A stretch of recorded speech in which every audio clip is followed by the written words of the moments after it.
Bueno, ¿Será que me traigo un el equipo para estudio de un cristalizador consta inicialmente de esta parte que es el equipo de evaporación, que permite concentrar la solución. Es importante saber que para trabajar el equipo en cristalización, lo primero que tenemos que hacer es preparar una solución sobresaturada, hacer los cálculos para poder trabajar la solución y que sea una sobresaturación efectiva. El equipo tiene esta parte del equipo, que es la parte de concentración de la solución, tiene una capacidad de 5 litros y trabaja mínimo con 2.5 litros. Es decir, que tenemos que preparar una solución sobresaturada con mínimo 2.5 litros de agua. Entonces, sobresaturamos la solución y la alimentamos por esta parte de acá, con ayuda de un embudo. La sobresaturación tiene que ser bastante efectiva. Alimentamos por acá, con ayuda del embudo, ingresamos la solución, sellamos de manera adecuada y empezamos el calentamiento. Cuando haya agarrado algo de temperatura, el equipo, la temperatura del hervidor la tomamos con este sensor y nos la va a indicar en el tablero energizado. Entonces, al aumentar la temperatura, disminuimos la cantidad retiramos agua de la mezcla inicial. Cuando aumente la temperatura, volvemos a abrir y adicionamos más soluto a la solución que ya tenemos preparada para sobresaturar aún más la solución que tenemos en el matraz. Empieza el proceso de evaporación y lo que hacemos con el proceso de evaporación es retirar parte del agua que se utilizó para la preparación inicial. Eso lo hacemos con el destilador. Entonces, en la parte de arriba tenemos un intercambiador de calor, suben los vapores, que en este caso como es agua con un soluto, entonces lo que se va a evaporar es el agua. Entonces empieza evaporación a 100 grados centígrados, se condensa arriba en el intercambiador de calor de tipo serpentín, ahí tenemos ingreso de agua de enfriamiento y empiezan a escurrir las gotas hacia esta parte. En esta parte se nos termina de enfriar el agua que estamos retirando de la solución y la vamos a obtener en este valor. Vamos a obtener el agua que retiramos de la solución. Cuando ya está aquí esta solución sobresaturada a su máximo, entonces ella empieza a fluir por esta parte de abajo. En la parte de abajo tenemos un intercambiador de calor. Este intercambiador de calor tiene entrada de agua para producir el enfriamiento. Entonces es un intercambiador de calor de doble camisa. Esta llave, mientras yo hago el proceso de saturación, tiene que permanecer cerrada para que no vaya a fluir la solución al reactor, al menos no todavía hasta que no esté sobresaturada. Después de que yo ya haya sobresaturado y la sobresaturación haya sido efectiva, haya retirado una cantidad considerada de agua de la solución, entonces abrimos la llave para que la solución empiece a fluir al reactor. La solución empieza a fluir al reactor y por acción de enfriamiento y por acción de un diferencial de temperatura en el reactor se empieza a producir el proceso de cristalización. Entonces, ese reactor es un reactor enchaquetado, es decir, tiene doble camisa. En la parte interior va a ir la solución sobresaturada que preparamos en la parte de destilación.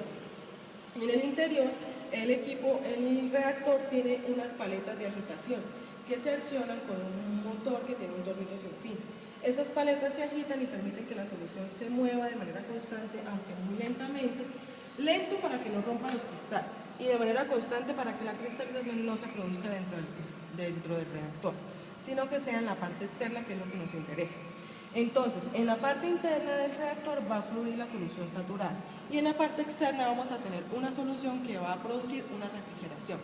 Esa solución es un refrigerante normal, de uso común, de uso automotriz. Ese refrigerante lo vamos a alimentar por este baño de enfriamiento. Este baño de enfriamiento en su interior tiene la solución refrigerante. Entonces lo que yo hago es encender en el tablero energizado esta parte del equipo, este baño de enfriamiento, y lo enciendo acá. Acá le doy indicaciones para el nivel de temperatura que yo deseo manejar. Eso es de acuerdo a la solución que esté trabajando en el reactor. Y él empieza a ingresar por esta parte el refrigerante. Entonces, él va a una temperatura fría inferior a la temperatura de congelamiento. Por eso se usa refrigerante, porque si usáramos agua, pues si bajamos la temperatura a menos de 0 grados centígrados, se nos produciría congelación y no serviría. Entonces, por eso usamos un refrigerante que resiste temperaturas menores a la temperatura de congelación sin producirse congelación o temperaturas superiores al punto de ebullición sin generar vapor. Entonces, fluye el refrigerante por esta parte hacia el reactor y por la parte de atrás, en la parte inferior, tiene la tubería de salida que permite el retorno del refrigerante para que se vuelva a enfriar y complete el ciclo de manera constante. Se enfría en el baño, ingresa al reactor, sale y vuelve y toma temperatura. Después de que el proceso ha durado, este proceso del reactor más o menos tarda de 2 a 3 días para que se produzca una cantidad de cristales lo suficientemente representativa. Entonces se abre la válvula inferior, que es esta, y se obtienen los cristales en este bucle.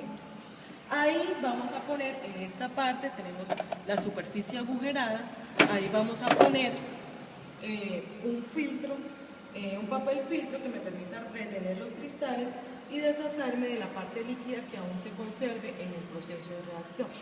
Entonces, yo abro y empieza a escurrir el líquido, lo dejo escurrir, el líquido va saliendo, se viene por esta parte,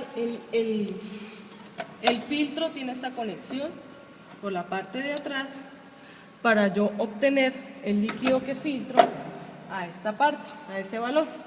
Y aquí solamente quedarían los cristales. Entonces, importantes los sensores que manejan el equipo. Tenemos el sensor de temperatura del hervidor, tenemos la temperatura del condensado, que es acá, la temperatura de fondos, que es acá, la temperatura del sistema de refrigeración, que es acá, y la temperatura del cristalizador, que es acá. Tenemos esos sensores de temperatura. En la parte de acá tenemos el rotámetro. El rotámetro me permite graduar el caudal de agua que yo quiero que ingrese al equipo. Él me mide la temperatura del agua de entrada, esa agua viene de la toma del laboratorio e ingresa a través de la tubería o de las llaves hacia los diferentes intercambiadores de calor. Entonces, viene hacia el primer intercambiador, baja al segundo, entra contracorriente y viene por la parte final hacia esta parte. Aquí se mide la temperatura de salida de agua y va directo al drenaje.